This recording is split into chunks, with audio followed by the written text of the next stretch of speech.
feel like we finna change the cycle, ayy. That's the most success, you know we thriving, ayy. That's the most depression for our rivals, ayy. Could teach a lesson on survival, ayy. You know I'm from the bottom. Welcome back, wealthy people, to another great installment of the Black Wealth Renaissance Podcast. It's your boy, your man's David Ballard, one half of the Black Wealth Renaissance crew. You know what we do. I'm here with my brother from another, Jalen. Was am with it. What's down with it, my brother? How you doing, man? Doing great today. Feeling lovely.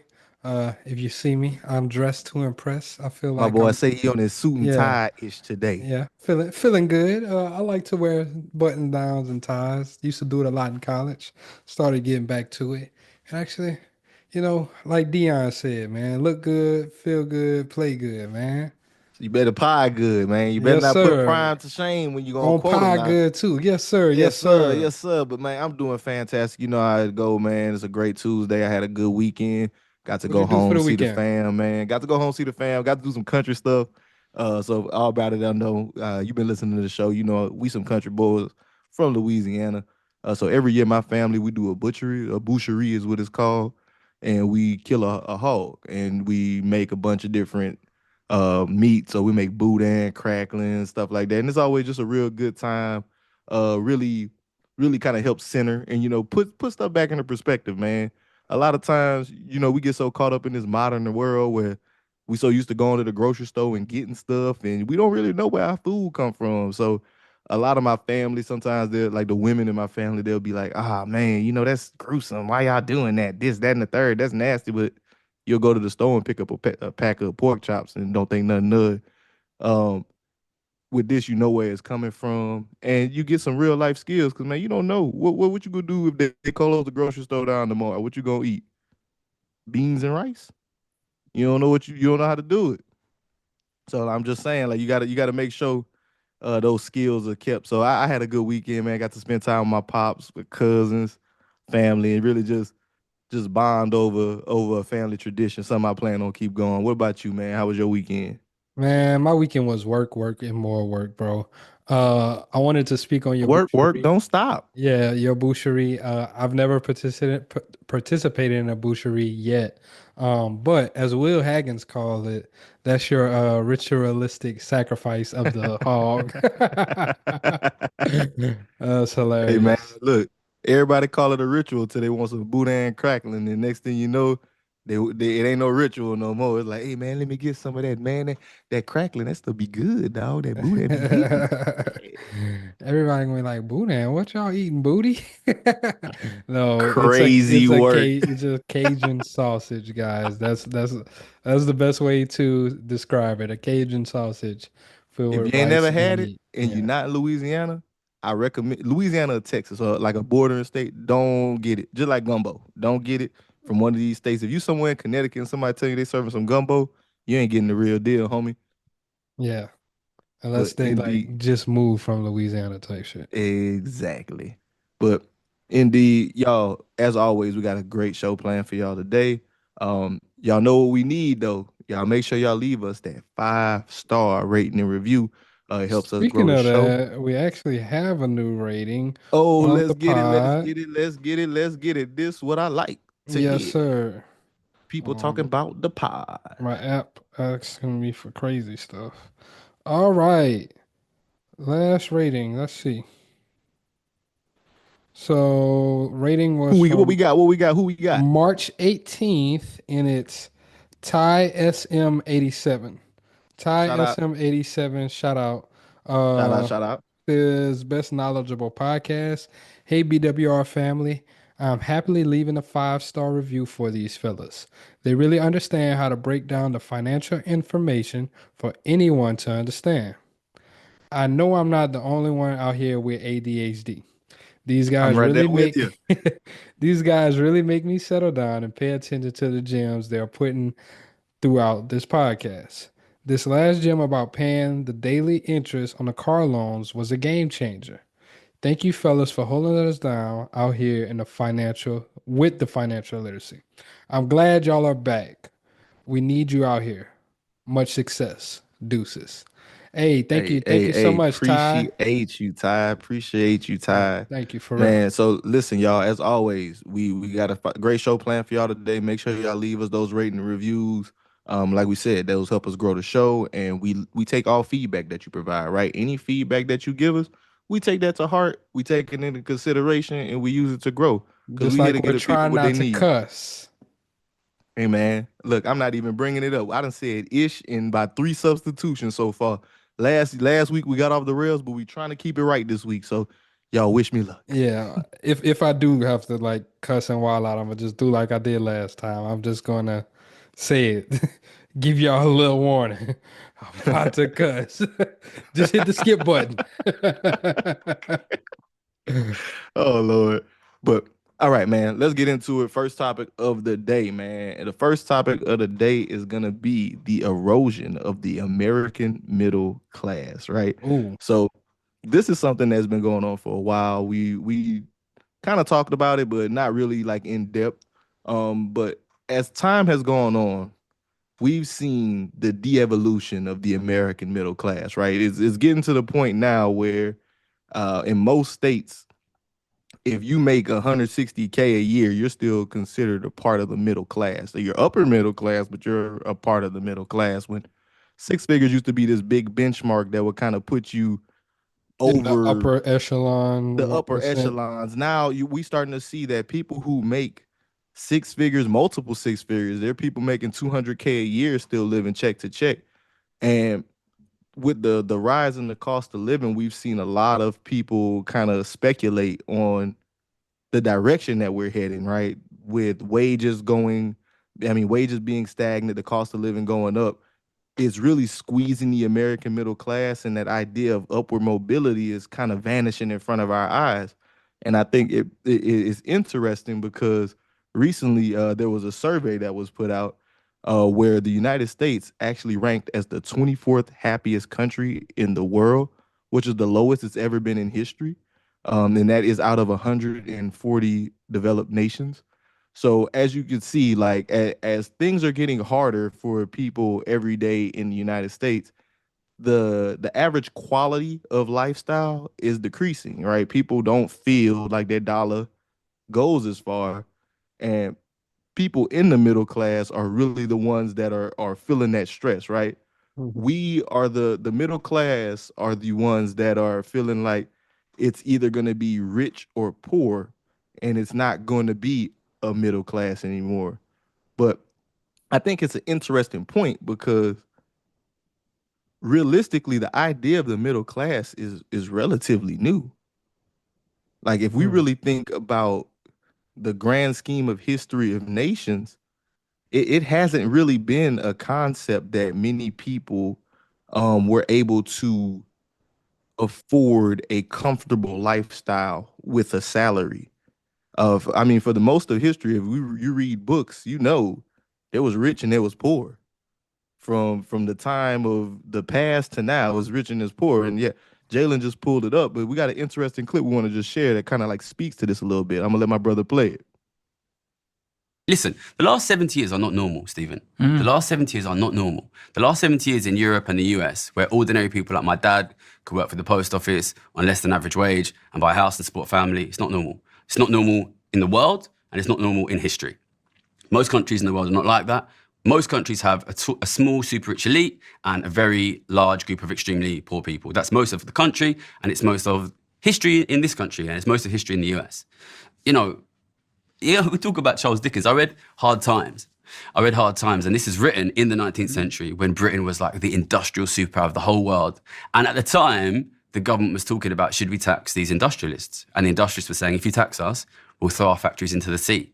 And it just reminds me, you know, the only time we've ever really been able to provide decent living conditions for ordinary working people was the period after the war where we massively redistributed wealth. And now we're losing that holding of wealth of the middle class. Can you acknowledge, though, that was a completely different time as it relates to being able to... It was a different time, but, you know, I could, Because of technology. Nigeria today, Brazil today, the UK 300 years ago, France 200 years ago. There is only one specific time that we have ever successfully provided broad living standards for ordinary people, and it was a period of time where we protected a broadly equal wealth distribution and taxed the rich at very high rates. Listen, Mm.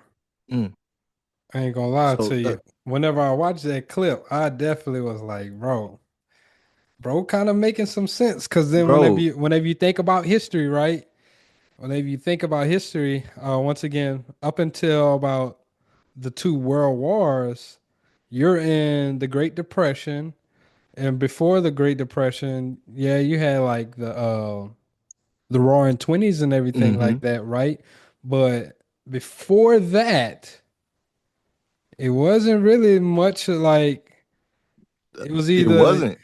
It wasn't before Henry Ford came up with, the assembly line and drove the price of cars down. Like, there were certain things that we are accustomed to as a standard of living that was exclusively reserved for wealthy people. And over time, things got democratized. And I think what was the most important thing, and shout out to the guy in the clip. His name is Gary's Economics. I've been kind of following him on YouTube. He makes some good points. I will say that he's kind of leftist in his thoughts, but he makes some good points. the white and guy or the black guy that I was talking. the white guy. Gotcha. The black dude is Steven. He actually has a great podcast. If you never heard of Steven Bartlett, I believe his name is Diary of a CEO. Great podcast. If you never checked it out, I think you should. He interviews high performing entrepreneurs and investors, similar to us, but we made a little pivot. But I digress. Yeah, but like, to Gary's point in that clip, right? The last 70 years aren't normal. So to what Jalen was saying, really what led to the massive redistribution of wealth that he's talking about was World War II. World War II is what established America as a global superpower. It is what led us to being the reserve currency. It is where we usurped Europe as that lead in the world in terms of military power. And on the back end of that, right, coming out of the Depression, a lot of these policies and programs that he's referring to when they taxed the rich heavily was from FDR and the New Deal. It's interesting because whenever we think about taxes now, we complain about taxes all the time. But at that time, they were taxing wealthy people hard, much, much harder than what we receive in terms of taxes now. I didn't pull up the exact figure, but in previous research, I want to say that the tax rate was above 50%. I'll let you look that up. I kind of want to explain why, post World War II, we were able to start amassing wealth and establish a middle class, right? So post World War II, during war times, the U.S. was all hands on deck, right? Everyone was working towards war efforts. That was man, woman, and children who were not on the front lines. So that means that the government contracted a lot of these newer companies like Ford, Willys. Willys is actually who produced the Jeep.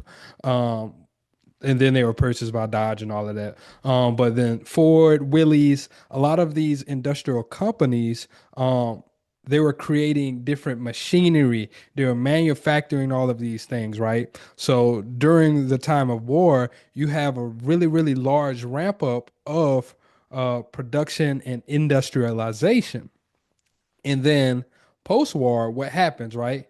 The need for all of that machinery to be produced naturally would have fallen.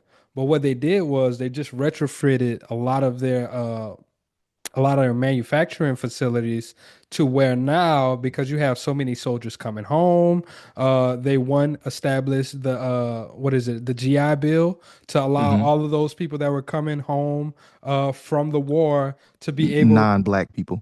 Yes, non-black people. I was actually going to get into that. The GI Bill for them to start purchasing homes within the suburbs, that's whenever you start to see suburban areas actually start to sprawl up. You start to see creation of what you know now as like subdivisions and all of these things, right?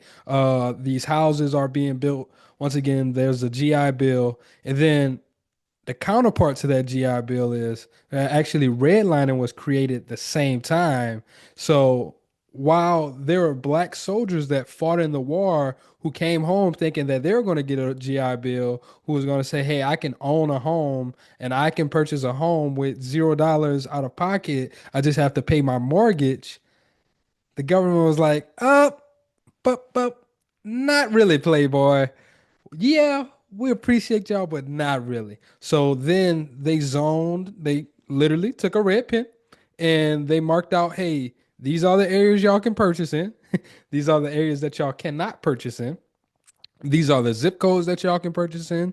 The zip codes that a lot that are now located adjacent to what we know as downtown to a lot of these major cities in America right now.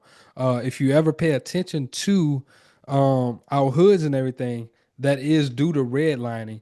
And I actually watched a movie recently.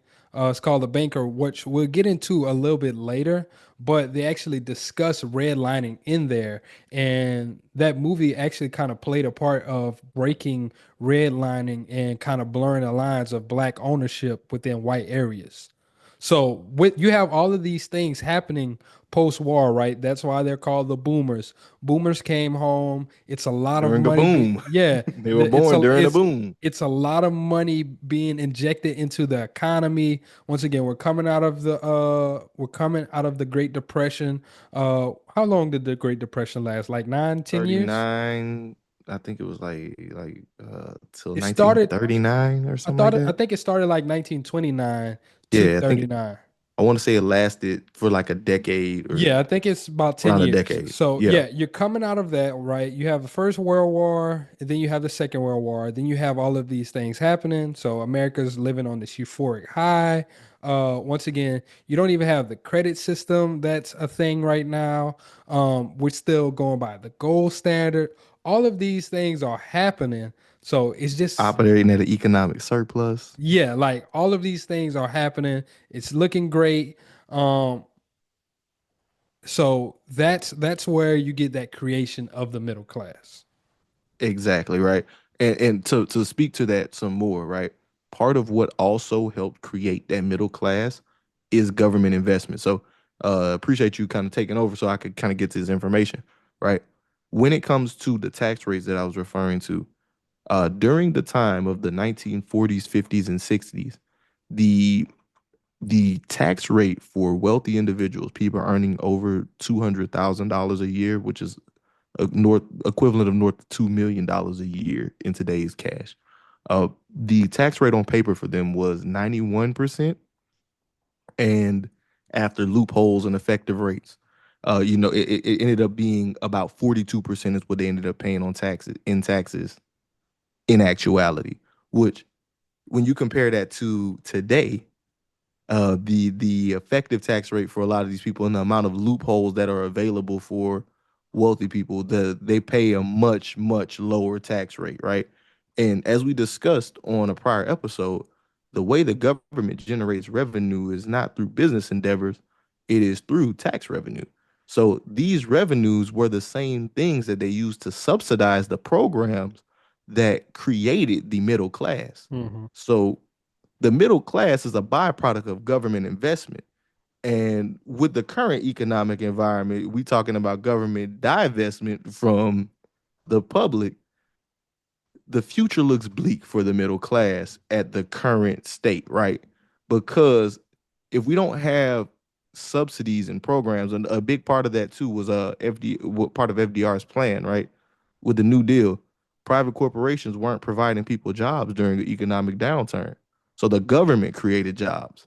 And on the flip side, right now, we're risking an economic downturn and the government is actively cutting and reducing jobs.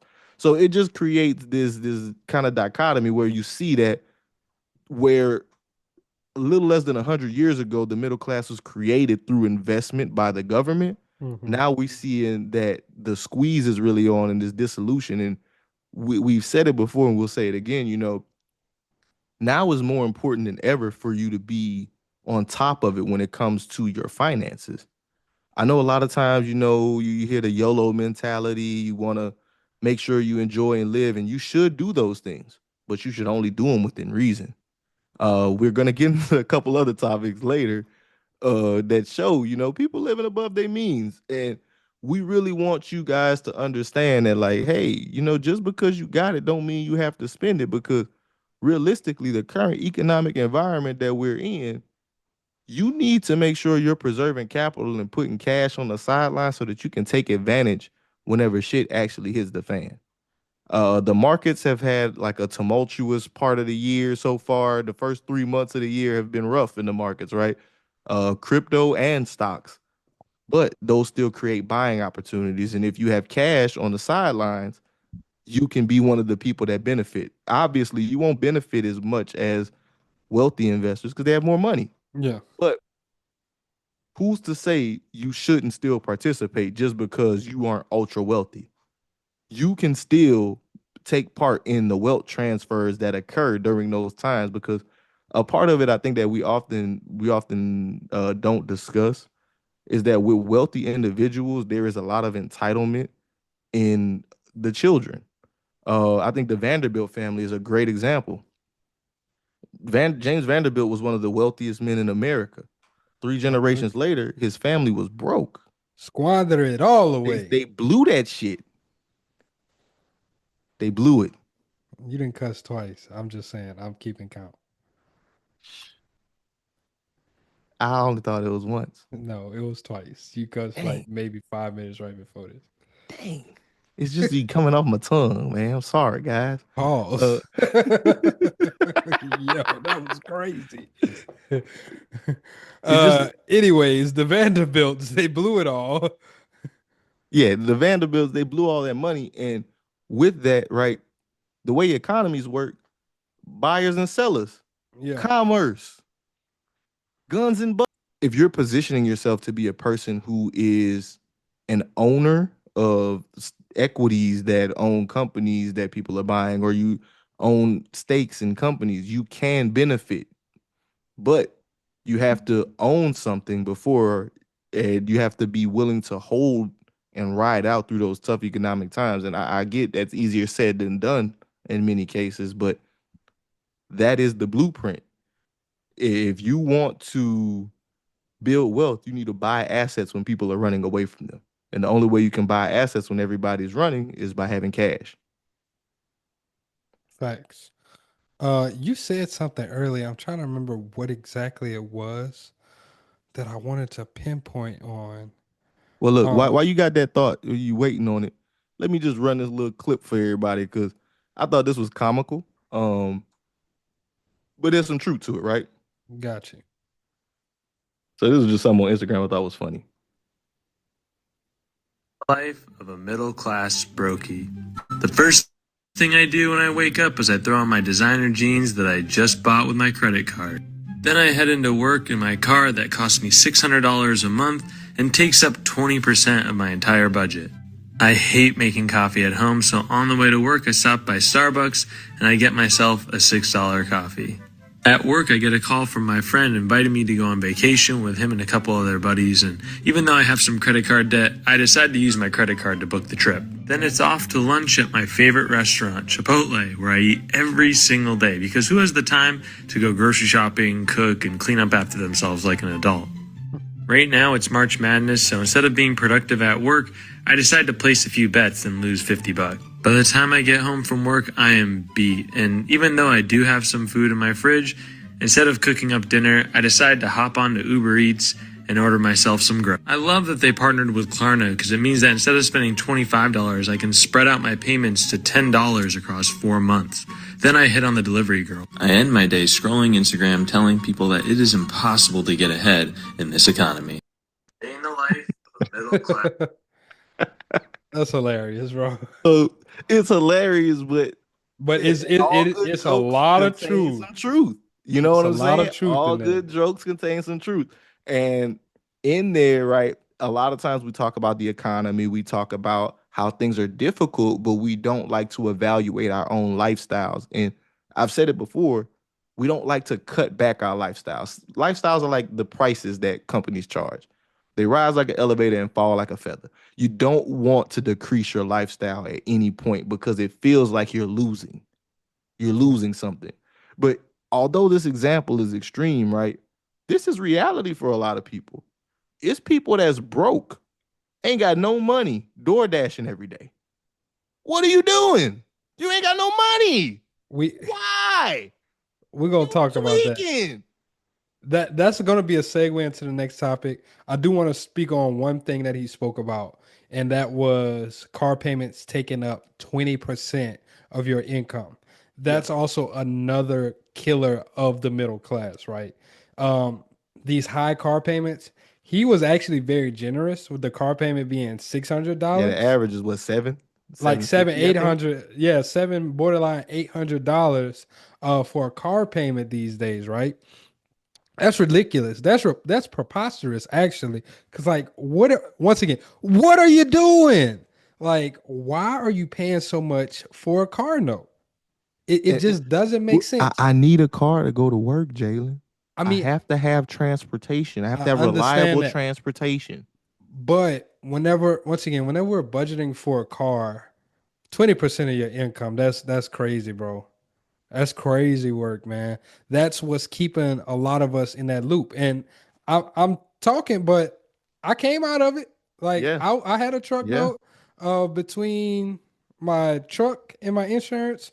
I was paying about $650 total. Bro, actually, no. Now that we on this topic, it just made me think about a very extreme example that my little cousin gave me this weekend. So please don't tell me nothing crazy, man. No, bro, this is insane, bro. So one of his coworkers, right? My cousin was just telling me, man, this dude is dumb, bro. This is one of the dumbest dudes I ever met in life, right? So, bro, worked for the National Guard. He make decent money, you know what I'm saying? He went and financed a Hellcat. Oh, man, they got him. How much do you think this boy payment is a month? $1,200. Higher. On a Hellcat? Higher. Interest rate 16%. Bro, chill out. Don't tell me like horrible. Don't tell me like $1,500 for a Hellcat. Higher. Man, chill out.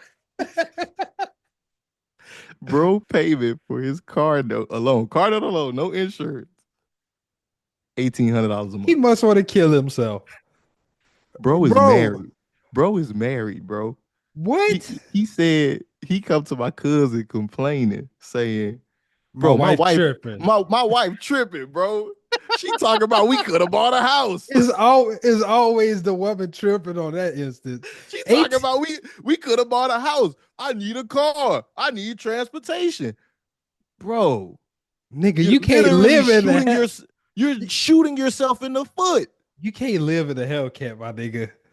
$1,800 a month for a car for insurance. Hold on, bro. I just gotta put this into perspective. 1,800 times 12 months. That's $21,600 before insurance. You know how many months he financed for?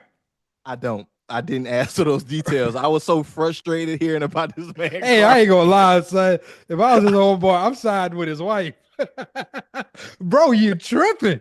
My cousin said, you gotta be the dumbest nigga I ever met. Is this Kirk? Yes, you know it's Kirk. And like, again, I told y'all, like, I come from a background of the family that we buy cars cash for the most part. Like, my dad's a mechanic, my uncles. That literally is a mortgage, bro. It is. That's why his wife said that. But that is one of the biggest things keeping the middle class down.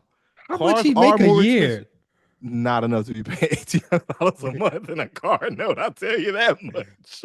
He live in Louisiana. Is he active reserve? Like, is he active? He on reserve? It's They so many on the questions. reserve. They on the reserve, but they Can we are get him on the full-time. pod to do a synopsis of his No, finance? I don't want to talk to that man. I gotta talk to From the that man. description that my cousin gave you, this dude, it's ignorance, and Bro. I ain't got time for it. $1,800 for a car payment, though. Yeah, insanity, pure insanity, diabolical, nasty, Bro, like you could literally be driving disgusting. you could be driving a six-figure car. Like you could be driving not a Lambo, but you could be driving some really nice stuff. Like you could be driving a G-Wagon type stuff. Did he go to like one of these finance pay here? Bro, I don't know where he went. I just know once man. he told me that, I got so frustrated, and I just wanted to get this to the people on the pod, because realistically, guys, again, it just goes to it's an extreme example, but it goes to illustrate this is a wealth killer. This is something that whenever you drive it off the lot, it depreciate 20%. Y'all, please. I hope he got gap insurance for one. I pray he got gap insurance, but based on the description, I don't think so. For two, y'all, Hellcats are not worth that much. Y'all should not be paying that much for that damn car. I would tell y'all that. Man, and he got kids, but you just demoralized me, man. I'm sorry, man. Like when I say I heard that this weekend, I said, "What? Huh? You lying to me?" He said, "Bro, I wish I was. I wish I was lying, but I'm not. I'm not." Man. Yeah. Sorry, y'all. Okay, let's segue into moving on, man. So again, with things that's keeping the middle class broke, right? This is something that we kind of alluded to. He in the clip just now too. He mentioned it. DoorDashing. Klarna partners with DoorDash, right? To bring buy now, pay more later. Chipotle, more Five Guys, more buy Cava, now, pay... more Smoothie King, more Starbucks. Chill, bro. So look, Klarna and DoorDash announced that they're gonna have a partnership that's gonna allow users to take out short-term loans to cover their meals and pay it off over time. Guess what, y'all? The great thing is it's interest-free. Oh my God, right? So initial reaction to hearing this partnership, and my first thoughts immediately are, this is going to keep the poor poorer. Because if you don't have the money to buy the food now, why would you finance it? David, I got the money. I just don't want to pay it up front. Bro. Monthly payments are the killer of your life. I hate monthly payments. Facts. My goal at every point of my life is to minimize the amount of money I have to pay somebody every month. Imagine, just think about it. You go DoorDash a meal that costs $10 if you'd have got out your house and went get it your dang self. You pay $25 for it. You decide to split it up over 4 payments over the next month. You do that 4 times a week thinking, oh, it's good. I ain't got no problems with it. You just looking at your bank account, like you said earlier, I got the money. I just don't want to spend it all right now. Well, that's what you're doing what Suzanne, shout out to Suzanne Mariga. Shout out. The CPA, she was on an episode of the pod. You doing bank account accounting. You just looking at your account and saying, oh, if I split this up over time, I could keep this money and spend it on something else. And what you fail to realize is the compounding effect is negative on you now. Now, you keep splitting up these payments over weeks and months thinking, oh, it's going to be cool because I got time to pay it. And now you got 10 payments for $1,250 due on next Friday, and you thought shit was sweet. And now you got 10 payments times $1,250 is $125. You feel me? So you had $125 come out this Friday, your bills was due. Now you in a predicament because you couldn't delay gratification. You couldn't stay disciplined, and eat at your house, eat your groceries that you bought with your hard-earned money that's sitting in your refrigerator. You didn't want to take the time to prepare those. And you thought that it was a better idea to finance a meal. I think this is the dumbest idea that you can do financially. I seen a little thing they had Dave Ramsey. I feel like Dave Ramsey right now. Because they said, what do you mean you have $11,000 in DoorDash debt? Bro, if I see somebody with some money if a story like that come out, bro, I will punch you in the face if you nah, can't you talk to me and deserve say to be something broke, like that. son. You wanted to be broke. You deserve to be broke. You really do. $11,000 worth of DoorDash. Please tell. That's extreme, but like realistically, something like this is gonna keep people who are at the bottom really down bad because DoorDash, realistically, and I want to speak to this because they had somebody that was in the comments. Yeah, I was about to say I wanted to get to that part, right? Okay. So, bro, in the comments, he was like, "Why are y'all judging people for wanting to eat, right?" And then someone else was like, DoorDash does deliver more than just fast food. Which, once again, I understand. So I had to take a step back because originally, whenever I first thought about this, I was like, damn, this is so stupid. But I had to take a step back. I was like, okay, what about the people that live in food deserts? What if they just need, to DoorDash groceries or whatever, right? What if they need to do this to get their food? My rational thinking is still, though, it would still be smarter just to pay it up front instead of actually financing that. I think that food should be the one thing, which we know a lot of people put food on credit cards and all of these other things, right? But I personally feel like you should just pay that outright, pay that with your cash. You should budget for how much you're going to be spending in your groceries a month. You should know, like you can literally get on ChatGPT and type in, hey, this is how much money I have. This is what I would like to prepare throughout the week from this store. Give me a grocery list. And ChatGPT will spit that out, telling you how much of everything you should buy within that budget. I just feel like you going into debt to over food is quite ridiculous to me. Yeah. Now you did say something about credit cards, and I do want to bring that up, right? Because that is another valid point and argument for why this is not all the way a bad thing. Because interest rates on credit cards are higher. Yes. Right. You're gonna have higher interest rates.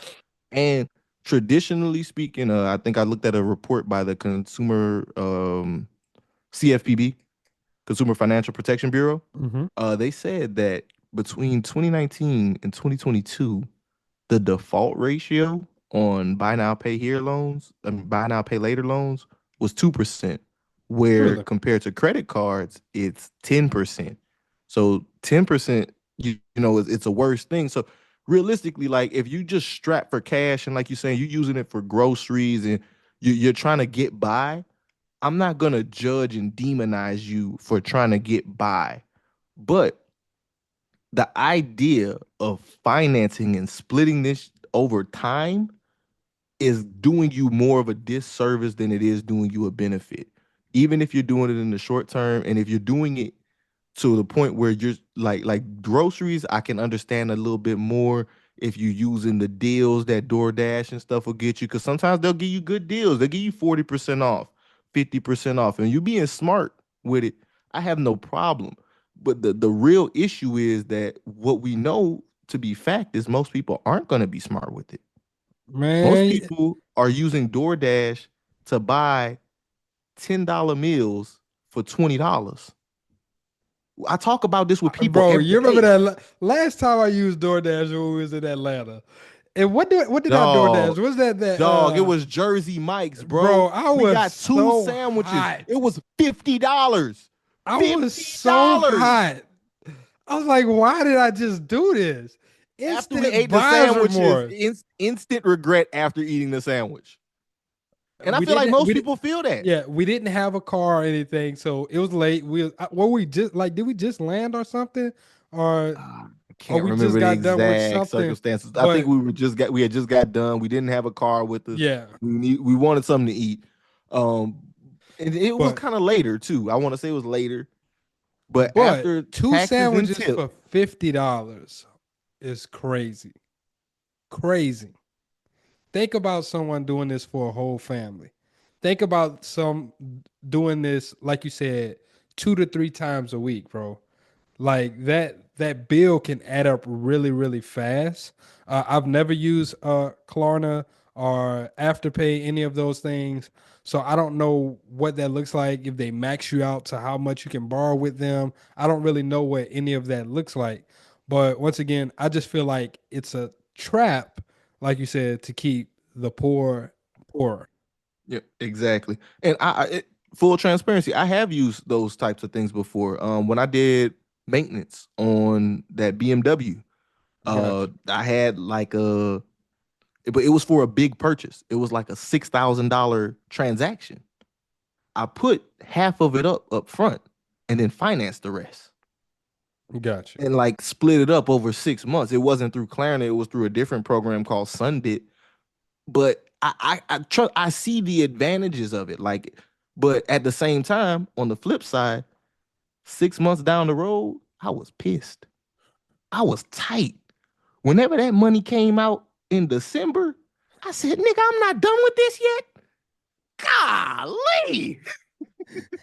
Sheesh, how much more do you want from me? My Shayla. Jesus. So it's like that's the trap though. Like that's the trap. Whenever you start getting into the habit of financing stuff on buy now, pay later stuff, you can easily forget about those things and fall into that trap of bank account where you look at your money in the present moment and think, oh, I got it. I can do this. Or, oh, if I only spend 15 now, I can spend this later on whatever bill I need.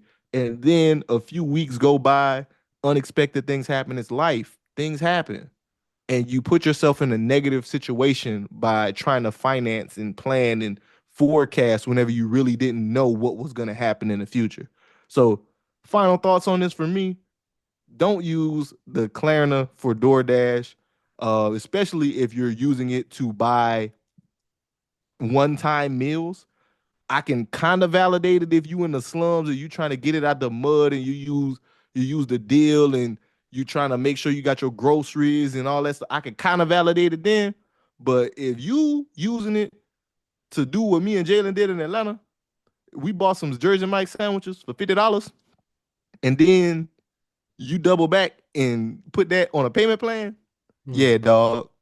I'm gonna say it quite candidly. Y'all can skip. I know I done cuss a couple times. You need your ass beat. Quick, fast, and in a hurry. Somebody got to put them paws on you because you're really, really wilding, dog. You definitely are wilding. Bet, man. So I think we're done with that topic, man. You got anything else to say on that? Nah, man, that was my final thoughts on it. You ain't had nothing else to add to it? Nah, man. I just once again, I don't agree with it. I don't think you should do it. Next topic. This is actually a callback to last episode when David self-proclaimed himself being a racist. I don't believe David is a racist. Do I believe that David is pro-black, that David has a strong affinity for black people? Yes. I know that for a fact, but I don't think David is a racist. And I just want to let him know that. And the reason why I don't believe that he is a racist is for a few reasons, right? Textbook definition. Here we go again. Oh my god. Textbook definition. I'm tired of niggas telling me this, man. You're not a racist. Like, bro, once again, you could be pro-black and everything. I just don't believe that you're a racist. Like, whenever I think of true racism, like, it's people who have a utter hatred for like that other race. Do you have a other hatred? I don't have an utter hatred, but I do have a strong disdain, particularly for the pale people. And I get where you're coming from, man. But at the same time, I feel like Birdman. I like what you're doing, but I don't like how you're doing it, Playboy. You know what I'm saying? Like, so disdain, this... the definition of disdain, the feeling that someone or something is unworthy of one's consideration of respect. Okay, I understand that. They don't have to have your respect. But once again, I don't think that you're racist. The reason why I said that is, bro, you just inserted 2 clips of 2 white people talking about, one of them talking about the 70s, where you're like, he's got a good show. You should check that out. Then That was a black dude that has a good show. no, you were talking about Steven has a good show. I Okay. said Gary has good points. And I don't And you just said because you I recently don't like white people don't mean I can't learn from them. I'm not ignorant. I'm not And that's what I think the difference is between I'm a not racist. ignorant to the point where I can't acknowledge that there's value in some of the things that they know and things that they can relate. Where I am racist is I'm rooting for everybody black. Fuck y'all that ain't black, and I don't care if you don't win. That's I don't how think that I I don't feel. think that makes you racist though. Once again, that just makes you pro-black. Whenever I think of racism, once again, I think of historically like the shit that they did to black kids, using kids as alligator bait. I think of them burning kids. We don't have the space. Oh, I've had this debate with people many times, right? And I think too often, whenever we say racist, we go go straight to extreme. systemic racism. Okay. Yeah. Like you systemic definitely racism, which is the predominant racism that affects us in the world. But racism, and I know you had the dictionary definition pulled up. I do. Racism is, in my opinion, you only look out for and operate with the best interest of your people in mind. People who look, sound, and associate like- with your culture. I feel like almost every race and culture does that though. And that's why I say black people should be more racist. I feel like black people are the most accepting people out of everyone. We tolerate and we accept and we allow everybody into our communities, and we're like, hey, Habibi, and we wanna include them in our lives. And that's not how this goes, bro. Like whenever it's the shoe is on the other foot, they don't feel that way. And that's why I feel like I feel, and that's why I'm gonna stand on it. Like I don't care. I don't hate bring that everybody part that's up. not black. So I actually went to a event this weekend that I worked. It was a crawfish festival, and one of the ladies that I was working with, she was just talking about how that event was so diverse because there were white people there, Mexican people there, and she was like, "Man, whenever I go to some of these other events, I definitely don't feel as welcomed." So I can get what you're saying right there. Like I totally agree. We definitely are very accepting, and we also are very forgiving. Because I know forgiving. We're forgiving. I know there are times like a Baltimore nigga. Too. Bro, I hate you. I know that there are times like with the shooting that happened in North Carolina, that church. I think some of the victims actually forgave that young man. What's his name? Dylan Roof. I'm the not boy even that they calling- took yeah, the Burger that King monster. afterward. That Fuck him. monster. That they actually forgave the monster that did that horrendous act, right? And there was so I definitely get you with what you're saying about us being so accepting, us being so forgiving. Once again, I just don't. Whenever I say I don't believe that you're racist, I just don't believe that you'll be like, I want to see them all die. I want to see them all burn in hell or whatever. Like, once again, I guess the systemic side of things, I guess is the systemic side of things that I just don't see you actually. Well, and let me say this, right? And the reason I feel this way is because when I've had this debate with people in the past, a lot of people stand on the fact and believe that black people can't be racist. And I disagree with that vehemently. Like yes, we can. We can be racist. We can be in a room and say and do racist things to people where we're the predominant force in the room. Now, granted, we are way more accepting. We're way more forgiving than anybody. But I think that is a problem in our community. And we can benefit from being a bit more exclusionary. We can benefit from being a bit more radical and caring of our own and exclusionary of everyone else. So that's just where I am. I feel what you're saying. I do get, like, when we talking textbook definitions, I guess I fall under prejudice, but the word I'm standing on is going to be racist. If the president can say racist shit, I can say racist shit. Let's keep it pushing. This guy here. So this actually segue into our next topic. And our next topic, I actually got this idea whenever I was looking at something from 19 Keys that he put it on his Instagram. And while I say this segues, is because 19 Keys posted a tweet, and the tweet says, Black America isn't behind because we failed. It's because we were targeted. Remove COINTELPRO, redlining, mass incarceration, crack, assassinations, destruction of 60 plus towns, and we'd be running our own trillion dollar nation by now. He also then says no other group in America had to survive black codes, convict leasings, Jim Crow, redlining, sundown towns, COINTELPRO, assassination of leaders, crack epidemic, mass incorporation, school Incarceration. mass incarceration. Incarceration. I got you. I got you. Mass incarceration, school segregation, destruction of our 60 plus black towns, GI Bill exclusions, FHA loan denials, police lynchings, media demonization, and land theft from black farmers. And we actually talk about the land theft in a few episodes ago about that older couple where they're trying to steal their land, and that just sparked a lot of thought in my head. Like, damn, bro, really is right. A lot of the times whenever we talk about wealth in the black community, we point it towards, oh, we just don't want, or is because, quite frankly, niggas is acting like niggas. Like, we just want to get money, cars, and chains. We just want to, act like drug dealers, or we want to glorify the drug dealers. When in actuality, it is because we were targeted. And historically, this is something me and you spoke about earlier this week. The period of Reconstruction, right after, Between 1865 and the early 1900s, we was on them. yeah, like black people were able to amass so much wealth.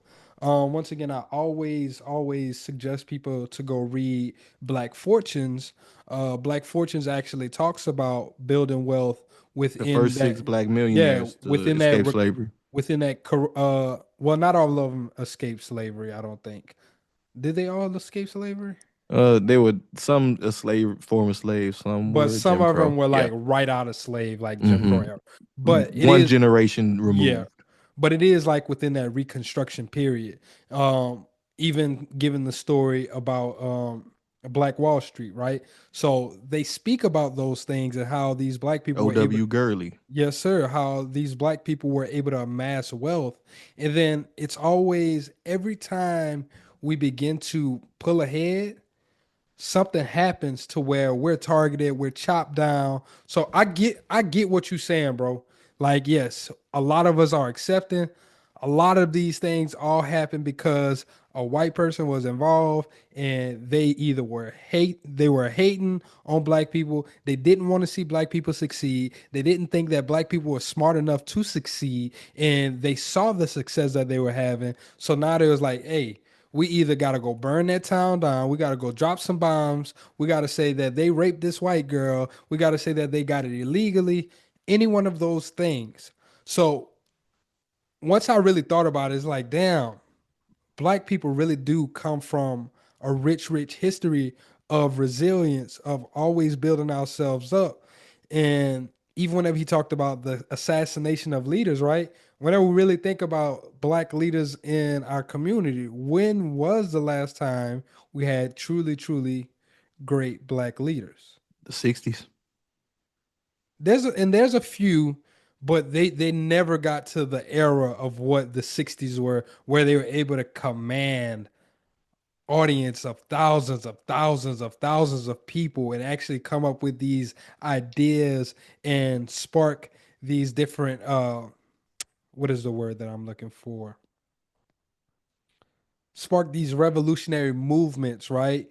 And plant seeds, showing us how to move together and get things accomplished. So that tweet really just made me think about a lot. And then, as I was talking earlier about the movie, the banker actually kind of solidified that for me. I watched it yesterday, actually. And the banker, so basically, what the movie is about, it's about Bernard Garrett. Bernard Garrett was actually a real estate investor. Um, he was born in Willis, Texas in 1929. He ended up moving to Inglewood, California in 1958. After moving to Inglewood, California, he began investing in real estate by partnering actually with a white man. So he was so good at numbers, like bro could like run down the cap rate, everything. Like if you just told him, "Hey, this is the building, this is the vacancy, this is whatever, whatever," bro would spit it out like a calculator, like just hey, this is what it is. And he was so determined that he was getting like doors shut on him for buying his first piece of property that he really wanted to purchase. So he went behind the back of the man who was selling it to his banker, and he convinced his banker to actually lend him the money to buy the bank from the guy that was selling it. And the guy that was selling it actually saw something in him, so he ended up doing a 50-50 partnership with him. But bro ended up, the white man ended up dying. His wife was racist. His wife was like, "I don't want to share anything with you. You're not entitled to 50%." Of course. She wanted to sell it to him for pennies on a dollar. Of And whenever he course. looked at it, he was like, "Hell no." But the thing is, his name wasn't on any of the documents because of the time that it was in. It was just Mhm. a verbal. It was just a verbal contract. So she was like, "I really don't owe you anything. I'm really doing you a service." I don't know what they settled for, but he did end up ending that partnership. But he ended up going into another partnership with a black real estate company, and they bought the largest building in downtown Los Angeles. They bought the Bankers Building in downtown Los Angeles, and that housed like 4 to 6 different banks within that building, and that kind of started their empire. After they did that, um, they ended up purchasing, from what I read on the movie at the end of the clip, by the height of their empire, they owned 177 different real estate portfolios, including over 100 like residential apartment buildings and everything like that, making them two of the richest black men within the 1950s. Um, by 1954, Garrett was worth $1.5 million. His downfall, though, came from whenever he went back to Texas and purchased a small town bank. He purchased a small town bank from a white family where the father was exiting the building, but the son had been in the banking industry since he was yay high. Mhm. And he used the white man as a front man to actually buy the bank. That's how he was buying a lot of his properties. He You wasn't had to just, at the time. yeah, he wasn't actually buying he was using the white man as a front Shit, you man still to gotta buy. do it some of these days. Sometimes these That's days. that's the crazy thing. I actually wanted to get into that. But yeah, he was using the white man to front the property, front buying the property, right? So he did the same thing for buying this small town bank. And at first everything was good, but then he started loaning to black people, black businesses in his area. And the son who was in the bank, he started paying attention to it. It took him a little while for him to understand what was going on, but after that he kind of tricked them. He did all kind of shit. They ended up going to the court. They ended up getting arrested. They did some federal time. They seized all of their properties. They lost it all. Once again, all because the guy that was fronting them, he actually wanted to own a bank too. So he kind of like got really antsy. He messed up a lot. He did a lot of stupid shit. So it really just came down to a white man crippling their whole empire, bro.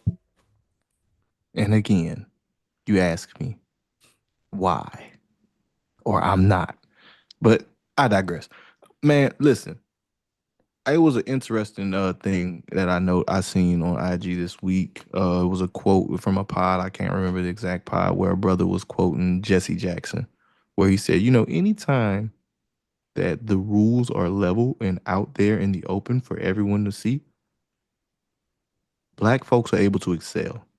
It's only in those arenas where things are hidden and things are put out of the public eye that we aren't able to reach the pinnacles of success. I think athletics is a great example of that. Was integration was introduced into sports, black people took over because the rules were set and everybody knew the rules and everybody could study the rules and everybody was observing. So you had to be objective. Your prejudices couldn't play as big of a role. And we still face that to this day in different arenas. But when I hear that story, I just think about that. Like, if he was able to do this without a front man, what type of empire would he have been able to build? Bro with it. Yeah, his literally in the movie, like the guy who was convicting him, the federal prosecutor is like, you just wasn't happy being the richest man, like being so rich in California. You had to come stick your nose in the hierarchy of Texas or whatever. Basically, like, you can't make changes and all of this shit. Which actually 3 years after they were convicted, there was a law put into place that basically changing, you can't deny someone for buying or purchasing property in a business based on the skin color and everything like that. So, Yeah. And like when I think about these things, right? There's a lot of trauma associated with these types of conversations. And I think that type of trauma goes far, far into the roots of black people's psychology when it comes to wealth building and money. And facts. I think That's something Rakim Sabri talks about a lot. yeah, shout out to Rakim. We had him on the show. He's a expert on financial trauma. But where it presents to me is like symptoms that we see in the community are things like materialism, where we feel like because people in our community don't really often have it, and once you have it, you have to show you have it, and you find your self-worth in external things and things that validate your standing, your ability to build wealth. You have to show it. I always quote that line in Kanye's song. It's in They Black made Man's us hate Soul. ourselves. Oh, Yeah, yeah. They made us hate ourselves and love and their love wealth. their wealth. The other bar is, yeah, it's in a black man's soul to rock that gold or show that gold or something like that. It's in a black man's soul to rock that goal. Rock that gold, right? Like that in itself to me is the antithesis of us building wealth, because we always feel the need to show, and that comes from generations of us having to hide it or having to play the background. So it's like, no, I want to pop it now that I got it. I want to pop it. And I think what that does is create like a negative feedback loop where people who are on the come up feel the need to do that as well, because it also breathed another manifestation of that negative trauma, and that's self-hate. A lot of black people are the Facts. biggest haters of black people. They don't want to see other ones win. They have this there can only be one mentality. I hate that. And you've seen it. We work in the corporate world. You see it where there's people who go into this assimilation mentality where they adapt and conform to the standards of what that world is, right? I mean, if we're just being realistic, we're both brothers with locks. That puts a limit on you in certain arenas.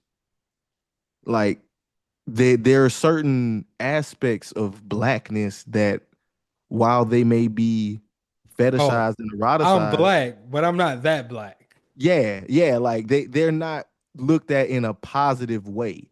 And black people, yeah, like they have this negative connotation about other black folks.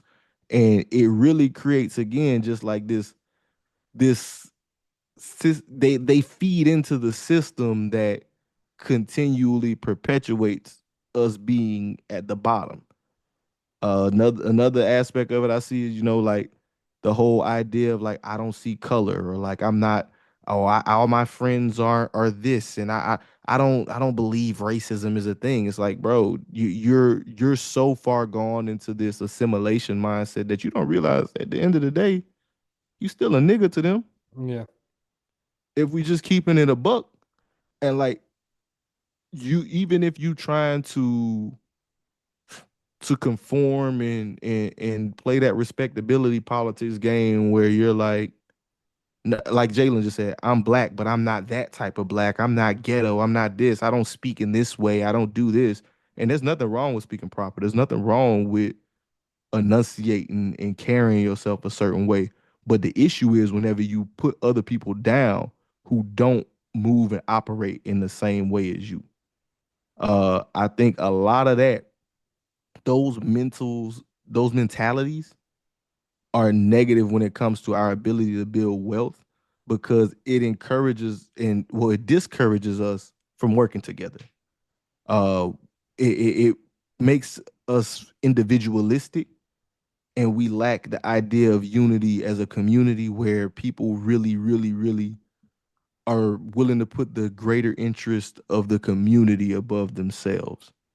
And I think, as you get knowledge of these types of things, all the challenges that we faced, all the things that our people had to overcome, that knowledge of self makes you more aware.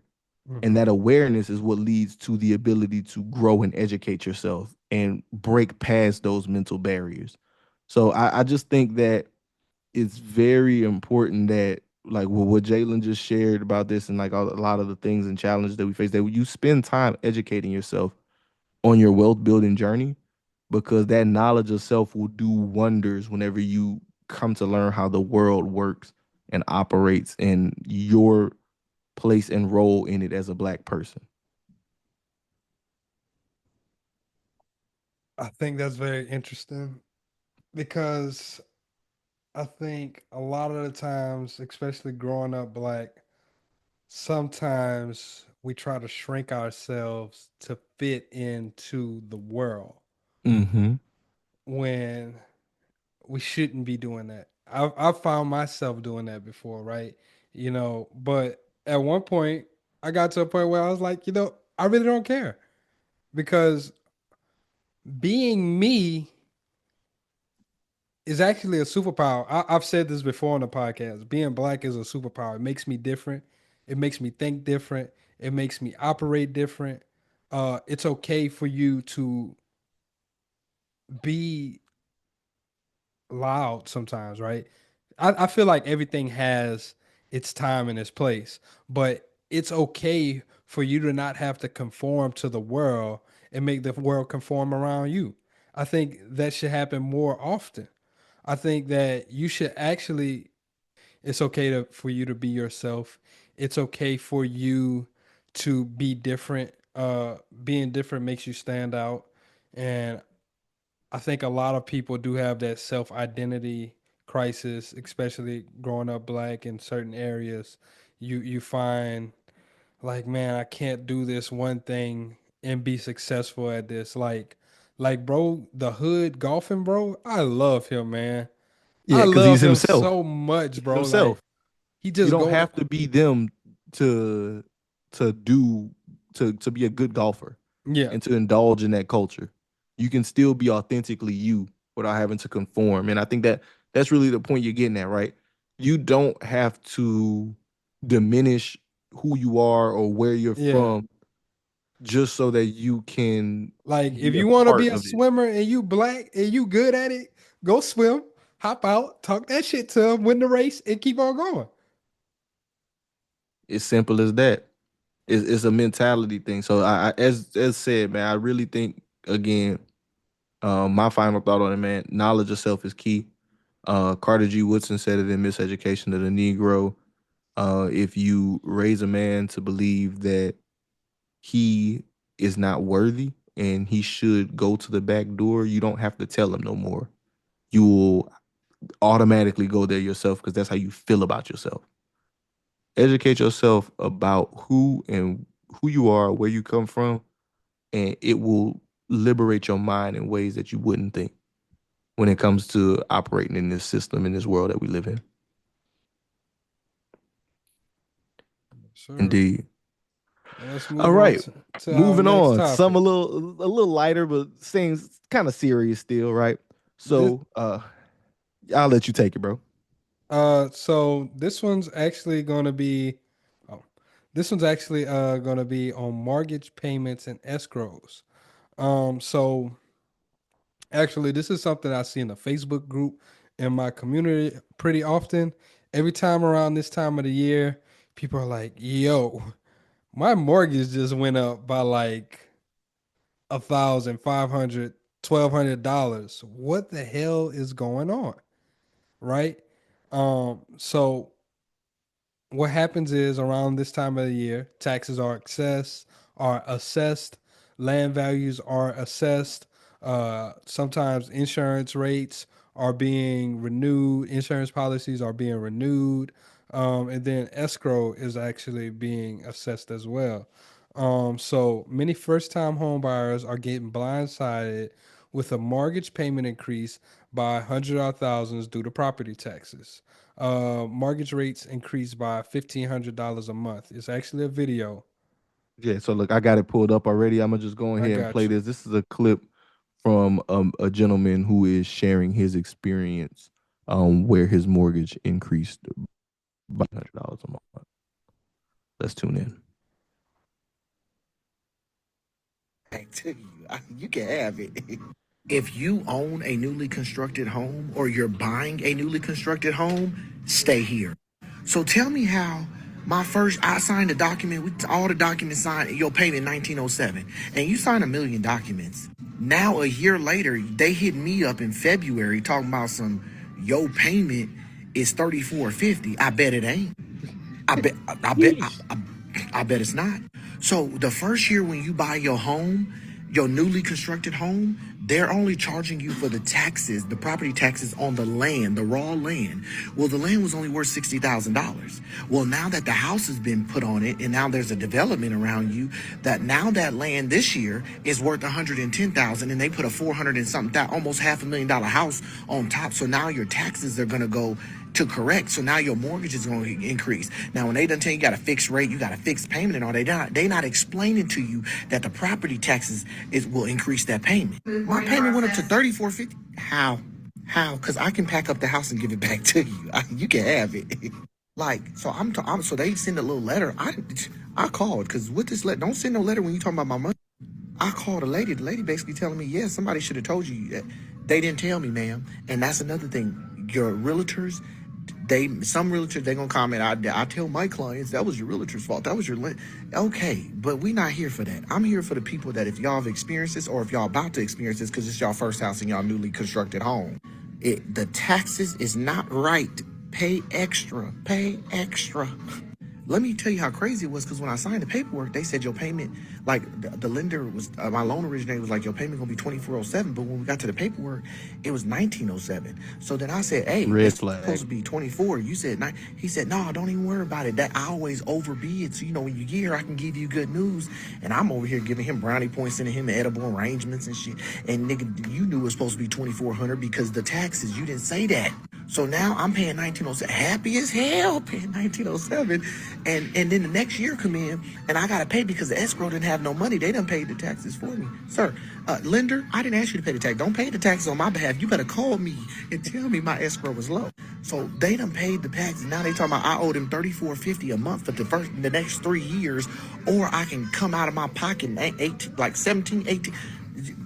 We is struggling. The county, the city, the states, America is down. I can pack up the house and give it back to you. No Man, lie. crazy work, bro. Crazy work. So to speak on what he was talking about there, right? Uh, he had a new build home, right? And a lot of times whenever people are getting these new build homes and they're in these subdivisions and things like that, the first time that they're assessing these taxes is actually just based on the land, like he shared. So it's gonna be cheaper because the value of the land itself is not As what it is much. whenever everything is built up on it. And where they really did him dirty is, especially if he's like in a community where he's not the only home there, they probably had comps that they could have accurately assessed his taxes based on. Either But that or he was one of the first people to buy, so they didn't really have comps. even if that's the case, right? They didn't have comps. You still could have probably estimated for the value of the home That's instead of what just it the sounds value like he of the said property. the lender did though. The lender did estimate for the 20 something, but whenever he got to the closing table, they told him instead of paying 24, you about to have to pay 19. And he went for it. Yeah. Tragic. It's crazy to see like this happen to people because I'm starting to see it more and more where people are kind of coming online and talking about it because property taxes are a big thing, right? Every year your land's value is reassessed, like Jalen was just saying. As we've seen over the last few years, real estate prices have skyrocketed. We talked about, I think, last week or the week before, how the price of starter homes increased drastically. Where in the, I want to say, like 5 years ago, Since starter home you could get 2018 or 2019, it was a so hundred. like 7 years ago you get a starter home for like 180K, Yes, and sir. now starter homes are close to 300K. Yes, sir. So that vast jump, you have to pay taxes on that. And a lot of people where they're getting blindsided, especially the people who bought 2 or 3 years ago, we've seen real estate prices rise drastically since then. And they got locked into these low interest rate loans. And people hear fixed mortgage and they think fixed mortgage means fixed payment. But a lot of times they don't account for the escrow for the taxes and the insurance. And as we know, both of those things have been going crazy lately, right? Both have Taxes a and tend to insurance, fluctuate. they have a tendency to fluctuate, especially with a lot of insurance goes based on risk, right? Right now, I don't know if you keep up with the weather, but there's a lot of risk going on. Insurance companies like to mitigate risk. They want to insure things that they don't have to actually pay for. Then Newsflash, if you didn't know, they don't want to pay for it. I'm an insurance adjuster. They really don't want to pay for it. That's why these policies are written the way they're written. It has to be very specific, accidental, sudden, direct physical loss, and your premiums go up every time you file a claim. Um, And the worst part is the premiums don't go up every time you file a claim. It also goes up for whenever your area files a claim. So you your home could have been undamaged and untouched. But if you got 50 homeowners around you or 100 got damaged by homeowners around hail. you They all that got all new got roof. hams, you're also going to be affected by it as well. It's crazy. So like the taxes, the insurance is one side of it, and then there are the taxes. Anytime their development, anytime these homes are selling, these appraisers come out, they determine the values of the home. If a comparable home to yours, same floor plan, sells for $100,000 more, and two or three of those happen in your neighborhood, guess what your home value is? It went up by $100,000, and you're gonna have to pay taxes on that increase in value. And it's not done directly by you; it's gone through escrow. So, kind of what he was saying, the reason his payment increased by $1,500 a month was because there was a shortage over that time. Yeah. Yeah, he paid the 1,900 for the year, and he really probably should have been paying the 24, like he said originally, Yeah. right? You should But have been paying that 24 for sure. even if you would have been paying the 24, he still would have had a shortfall Because it still was because the more than what values they of the assessed properties him to. increase. Yeah. But and I think the real part of it that a lot of us as consumers need to consider is that when it comes to these realtors and these builders, a lot of these people ain't your friend. I tell people this all the time as an adjuster. I tell people this all the time. Your Damn, sure, them contractor has contractors a is not your financial friend. incentive. He has a financial incentive to lie to you. Point blank, period. And this is no knock on good contractors. I know somebody's gonna hear this and be like, I don't do this. I'm an honest businessman. Shout out to you. I run across a lot of great contractors, but there are people who will lie to you so they can get your money. Man, Hold these you people know what I used to accountable. say? Con man is in contract. Can't spell contract without con. You ain't never lied. I tell people that all the time, and they get a good chuckle out of that one. But you need to hold these people accountable. Ask the hard questions. If somebody's telling you something like, "Oh, it was supposed to be 24, but now it's 19," why? Why did that decrease? Because nothing in this world is free. It may sound good in the moment, but is it good long term? Yeah, you just overestimated. What made you overestimate that, Mitch? What were your estimations based on? Right? Like These are the questions you need to be asking. facts. And then you also need to be paying attention on what's happening around you, right? What is going to be increasing the value of your home? If you're seeing sprawl happening, which is basically economic development, They if you're building stores, if you're seeing stores coming up, school. yeah, if you're seeing stores coming up, you're seeing schools, you're seeing walking paths, you're seeing all of these things just mysteriously popping up in your area. You might need to be like, hey, should I do something about this or should I be concerned? And then if you are concerned, you can actually do what's called an escrow analysis. You can get an escrow analysis to see if you're actually paying more, paying less, and then you can make the necessary adjustments that you need to instead of being blindsided at a later time. And actually, I want to play a clip from Malik, former podcast episode. My boy Malachi. Malachi, why I keep on calling bro Malik? Malachi. I don't know, man. You got to put some respect on my I boy know, name, man. man. Malik, nah, Put some big respect on his Malachi. name. Big Malachi. Yes, sir. Yeah. So we had Malachi on a little over a year ago. One of the last episodes recorded in person. Definitely go check this out. Very knowledgeable, man. And in the clip, he actually shares some ways that you can minimize your tax liability. So I'm gonna get that pulled up for us, guys. First thing you want to do is file a homestead exemption. Okay. Okay. So that's basically the government saying, we're going to give you a break against your value. You don't have to pay tax on the full value. They recently passed a law change in Texas. I think the new break might be up to $100,000. I'm going off memory on the value of your home. So instead of paying tax on $200,000, you might only pay on $100,000. The amount's going to vary depending on the house, but either way, you're going to get an exemption on that amount. That's step one. So that knocks your tax base down. Step two, when you buy the house, they're going to send you the taxing authority. They're going to send you a letter or something, nice little letter in the mail saying, hey, congrats on your new home. Why don't you send us information showing what you paid for it? Don't do that. Don't do that. Don't they already have that information? No, they do not. They Sound don't like a have setup. that information. They don't know how much you paid for They it? do not know how much you paid. Really? No, they don't. That they ask you to give it to them. You don't have to give it to them. We don't dry snitch.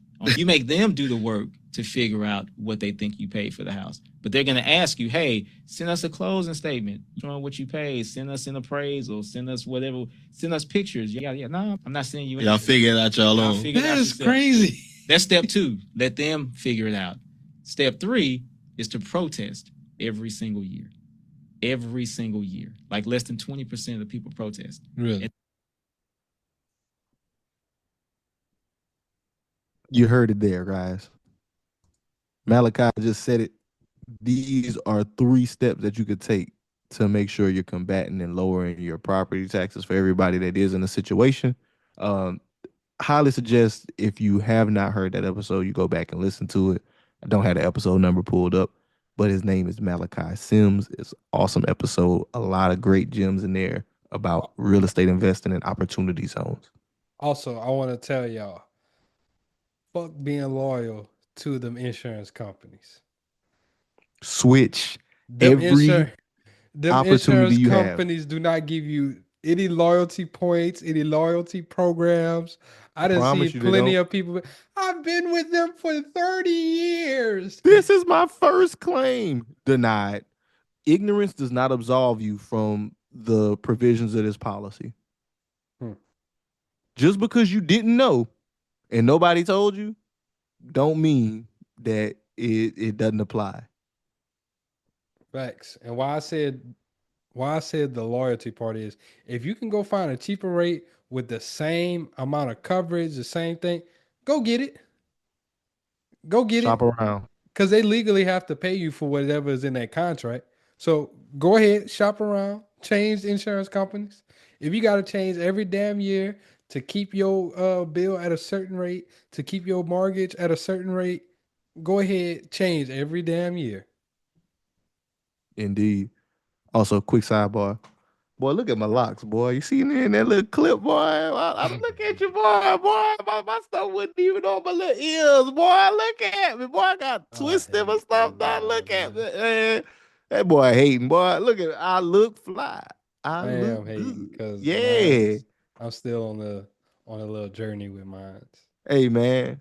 But shout out to Malachi. If you guys, anybody out there is dealing with a situation similar to that, definitely take heed to the advice given.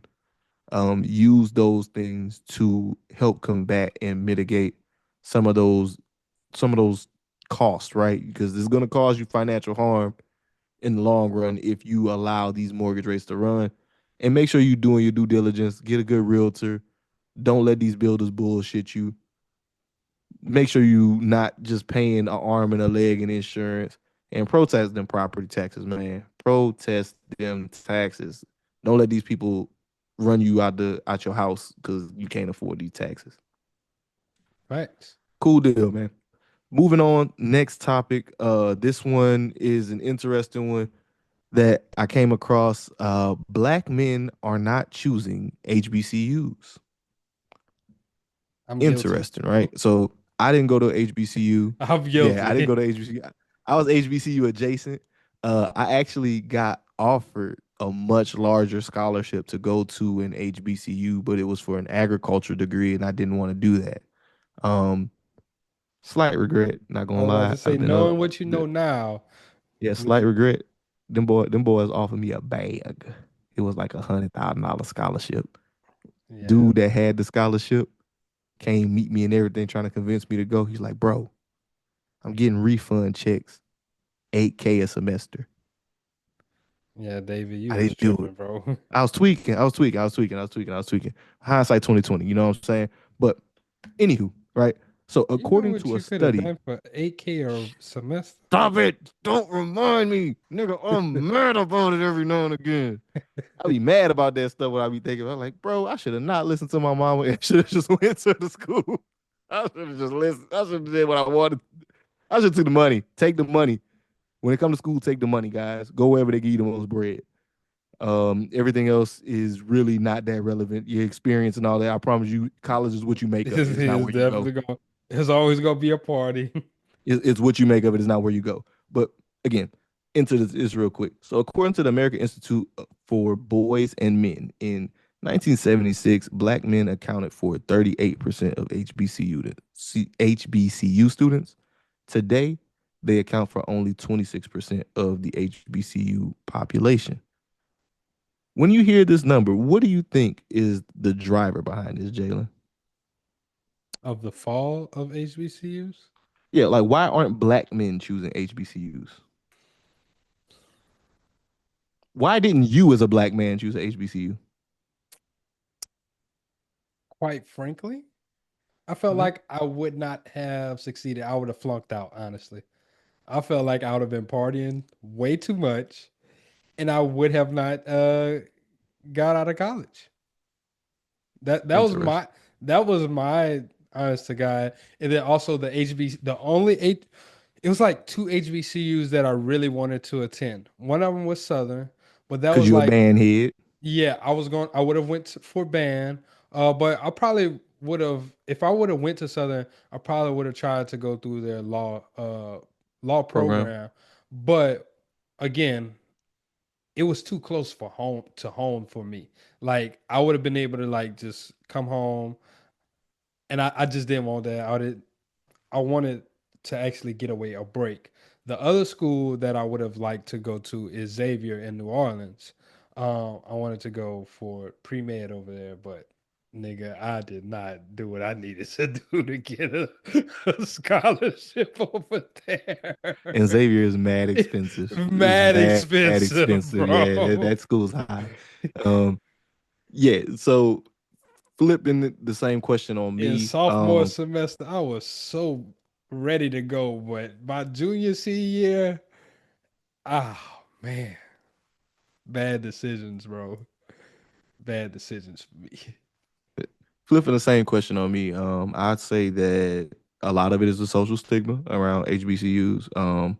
I think HBCUs are a great place because they allow Black people to be in an environment that we typically don't see. I went to Louisiana Tech. Louisiana Tech, for those that don't know, is 5 minutes up the road from Grambling. The GSU where everybody is somebody. And let me tell you, everybody is somebody at GSU. Like you had a cast of characters over there. Uh, they had one girl. She was known for wearing light up sneakers.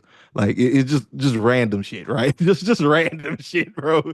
But like it was a The lot of fact that negative. you know that she was known for light up sneakers is crazy. Like, bro, I was spending a little time on Graham campus. It's 5 minutes up the road. You know what I'm saying? But it's a great environment because there's nothing like it in society, and where you can be surrounded by Blackness. It's very rare in society that you have that. But that's also something that discouraged me from attending HBCU So you're not as because racist as you said you were. I am racist still, but it discouraged me from attending an HBCU because it doesn't mirror reality. The real world, as much as I would like to operate in this idealistic world where it's a Black utopia, that's just not facts. It's not facts. The world we operate, while operating, we're 14% At of least the in population in America. America. Yeah, in America, we're 14% of the population. It's the country I intend on living in. I grew up in towns where, you know, it was pretty much always just black and white, 50-50 kind of. Opelousas, Church Point, they have heavy Motel. Black populations. They have heavy Yeah. Black populations, but it's still a lot of white folks. So I didn't want to put myself in a place where I would create blind spots to seeing, how those people operate. I didn't really leverage the white side of the PWI. I still kind of clung to the Black community while I was there. But I will say that it was a lot of it also was the negative stigma about academic performance with HBCUs. Um, from my experience, HBCUs had lower standards to let people in, which can be a good and a bad thing. Because what it allowed was people who typically wouldn't get into college opportunity. But again, that could be a good and a bad thing because some of these niggas didn't need to go to college. I had teammates in high school. One of my boys came up to me, said, "Hey Dave, I made I a got a 13 on the 16. ACT." I thought you was gonna say you got a 60. That nigga said he got a 13. Hey, is that good? I said, "Nah, homie, that's terrible. Bro, I That's thought the awful." lowest you could get was a 16. Bro had a 13. He said, "That's bad." And I said, "Yes, that's real bad, bro. I Bro ain't gonna got lie." credit Like, for writing his name. I said, "Bro, that's real bad. Like, I don't think you'll get in nowhere." But the only schools that accepted him were HBCUs. Now, there were like 5 or 6 guys that were like that. A few of them graduated. They're doing real well. But more than half of them So you just went get judge the student book loan by a debts. cover. More than half of them just went get student loan debt and then dropped out after a year and a half. So it's like give and take, right? Give and take. Um, I think less Black men in general are choosing to go to college because they see how it has affected most Black men who have gone to college. The accumulation of debt is not helping anyone in most places. All my little cousins, I talk to my little cousins all the time. I got a few cousins that are like younger than 18 or younger, 20 or younger. They all are going into the trades. I was Each and actually every just one. about to say, now what does that number look like for vocational and trade schools? How many I don't black have people that are number. actually attending? Quick Google search. So let's Google Yeah. it. I feel like the number is increasing because I feel like less people are seeing the benefit of going to college in general, not just HBCUs. But I do think that HBCUs still have a place in that college ecosystem. I loved going to Grambling and enjoying everything about it. I think it created a lot of opportunities for people. Louisiana Tech had a program where you could take classes there, and some people leveraged that.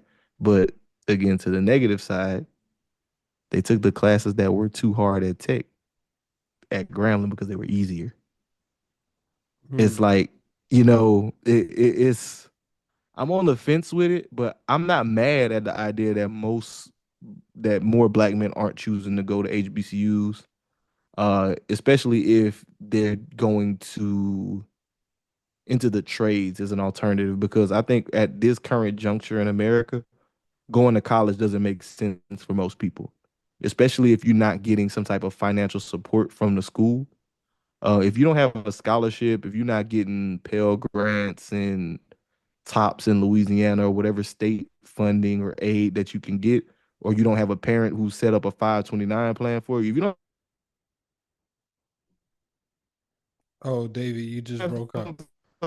unless you're picking a degree with a good ROI. You just broke up, brother. Hello? Yes, sir. Yeah, it's not a good decision unless you're picking a degree with a good ROI. Mm.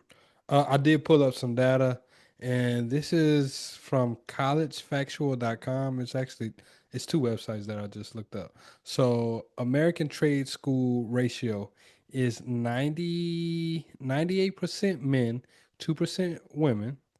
And according to the demographics, by number, 40% black or African American students make up 40% of trade schools. Which is a higher percentage than what we represent in the population. So again, I ain't mad at it. I think the trades have a good place. I think though a lot of the trades are things that aren't going to be easily replaced by technology. Um, I'm not mad at it. I don't see it as necessarily a bad thing that less black men are choosing HBCUs. But y'all let us know in the comments or show notes. Facts. That's all I got on that subject. You got anything Cool. else? Nah, that's it for me. All right, moving on to some bullshit. So this week, we had some nonsense go viral on the net, right? And I just want to get your thoughts on it, bro. I'm about to get it pulled up. Talk to me, brother. Man, this was a video that went uber viral over the weekend. It is this Not this guy. swole black man who posted his ridiculous morning routine and had everybody talking and mocking. So let's just look at this real quick.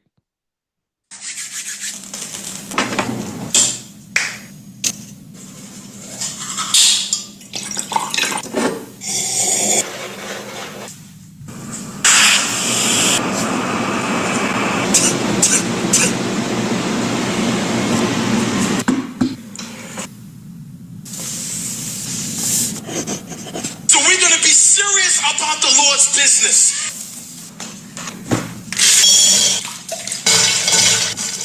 What is the point of doing that? I have no idea why niggas keep putting their face in bowls of water. With ice in it. If anybody knows What's the benefit?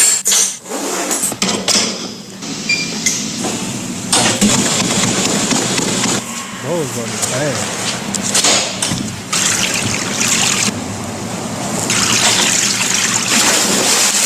Yeah, they was cooking that part. They're frozen air before that.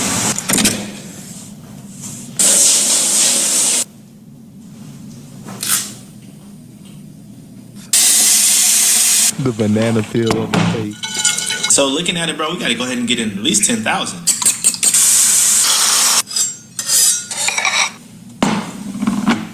Thank you.